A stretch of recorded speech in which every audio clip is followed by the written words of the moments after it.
Ngayon ng dinengdeng, ito ay yung alokbateng tawag namin dyan, mga Ilocano. Ito yung kabatite. Iyon. Alam na ninyo yan. Tsaka ito yung kabute. Ayan, mushroom. Kailangan ko ng ito, pampalasa natin yung dry tinapa. At kailangan natin ito, yung bawang, sibuyas, at luya. Ayan. Ako ng tubig at medyo, ayan nga, nagbula-bulan na at kukulo na yan. Lagay na natin ito. Yung ating sibuyas, bawang at luya. At syempre, pati na rin yung dry tinapa, guys. Ayan. Guys, iyon, patis. Kasi wala tayong bagoong. Lagyan natin ng patis. Ayan. Kumukulo-kulo na ating kasirola. Ayan. Pwede na natin ilagay yung ating, ilagay ko muna yung mushroom. Ito. Ayan.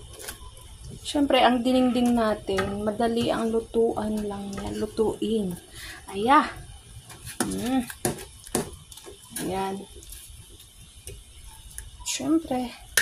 Ayan siya. Wait for a while. Then, sunod natin yung kabatite. Lagay itong patola. Kabatite sa Ilocano. Ayan. Saglit lang. Then, pwede na natin ilagay yung ating alokbate.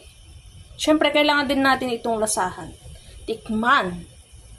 Uulam ka ng ganito, dinengdeng sa Ilocano. At siyempre, ilalagay na natin itong alokbate. Ayan.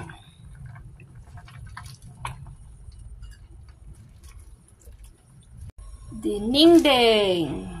Ayan, dinengdeng ang ulam natin sa hapon. Namiss ko kasi yung gulay. Lalong-lalo na ito sa probinsya. Ayan, 'di ba? Mayroon tayong patola, alokbati, dry tinapa, at syempre, ayan, swak ang ulam natin for dinner. Ayan, kain na tayo.